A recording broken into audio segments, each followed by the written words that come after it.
Namaste. I wish to sincerely thank you all for subscribing to my channel and also for all the love that has been pouring in since I made my last video. आप सभी को इस channel से जुड़ने के लिए subscribe करने के लिए मेरा बहुत बहुत धन्यवाद. Today I want to speak on the usage of the faculty of speech that is given to us, the faculty which we use the most undoubtedly. In this regard, our scriptures give us a very simple but an essential advice. It says, Satyam vada, Priyam vada, and Hitam vada. That means, when we speak, we must be careful of three things. Number one, it should be truthful, Satyam. Number two, it should be Priyam. That means pleasant to listen to. And number three, it should be hitam, as in it should be beneficial for both the speaker as well as the listener. Now, this new year, the calendar new year on 1st of January 2021, when everybody was busy making resolutions, I thought to myself that what should be my sankalpa this year? What should be my resolution this year? And while I was talking to someone, a thought came to me. I realized that a year has 365 days, whereas our Bhagavad Gita has 700 verses. So, if we commit ourselves to learning to correctly chant just 2 verses every day, in less than a year, almost in a year, we could learn to chant the whole Gita correctly. And I thought, how inspirational is that? And what better way to use this faculty of speech given to us as the gift of God? And so, before I go ahead, let me also share with you a quick pearl of wisdom I gathered while I was reading one of the commentaries on Ramayana. It said that if there is something you wish to do which is adharmic in nature, delay it until the desire to do it goes away. If, however, there is something you want to do which is dharmic in nature, you must do it immediately and as promptly as possible before the desire goes away. And so, with this thought, my sankalpa of learning to chant the whole Bhagavad Gita got anchored. Now, chanting of Vedic texts or recitation of Vedic hymns or strotas is a form of oral prayer. It's a vachika karma, also a means of expressing one's devotion for Bhagavan. Now, since it is a karma, it has a result, and in Vedic vision, every action done has twofold result. One is drishta phalam and second is adrishta phalam. Drishta phalam meaning the result which is immediately perceptible, and adrishta phalam is the result which is not immediately perceptible. So the drishta result, the drishta phalam of chanting Vedic text or any Parayanam, particularly Gita, is that it calms the mind, it heals the emotion, it also gives us an opportunity to discover a connection with Bhagavan. It also gives a huge adrishtam in the form of Gita Anugraha. They say that regular Parayanam, regular chanting, gives oneself the Shabda Sanskar, the impression of these words. And the person having the impression of these words, having the Shabda Sanskar, then later, when listens to the meaning of these words from the Guru, the meaning gets revealed to him very easily.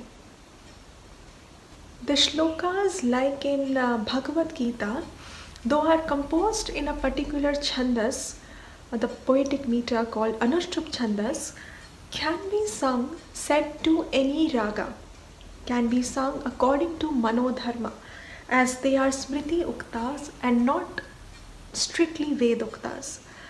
However, before I leave, I will take you briefly through the 6 components of effective chanting as explained in the Shiksha Shastram coming from the mantra in Taittiriya Upanishad. The mantra explains the science of pronunciation, giving out 6 essential rules of chanting, and they pertain to Varnaha, Swaraha, Matra, Balam, Sama, and Santanaha. The first rule pertains to Varnaha. Sanskrit language identifies 6 places of articulation from where the sounds originate. These are throat, palate, roof, teeth, lips, and nose, as marked in the chart. All the varnas, the letters, are then classified on the basis of these 6 points of articulation. Keeping these in mind, when one chants the varnas, one can chant quite clearly and almost independent of the influence of one's mother tongue. The second rule refers to the intonation or pitch of the sound. In Vedic chanting, there are 3 types of intonations, and they are middle, also known as Uddataha, lower, called as Anuddataha, and higher, called as Swaritaha. These are essentially used in Vedic chanting and not in Gita. The third rule pertains to Matra. Simple vowels are classified into short and long vowels according to the unit length of time that is taken to pronounce them. This unit length is called Matra. It could be short, as in Hrasva, long, as in Dirgha, or elongated, as in Pluta. However, only the first 2 are often used in Gita chanting, and these must be chanted properly for the chanting to be correct. This rule marks the difference in the effort of pronunciation. Some words are pronounced with normal effort, and these are called alpa pranas, while some words are pronounced with an extra puff of air. These are called mahapranas. So if one notices carefully, you would see that ka, being alpa prana, is pronounced normally, while kha, being mahaprana, is pronounced with an extra puff of air, and similarly for all the mahapranas.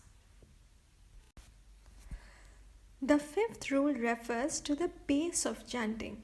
While chanting, one must be careful that the words are not clumsily uttered by pushing them. Neither are they elongated extraordinarily, nor are they compressed while chanting. This evenness in chanting is marked by the word sama. This rule pertains to the knowledge of Sandhi rules.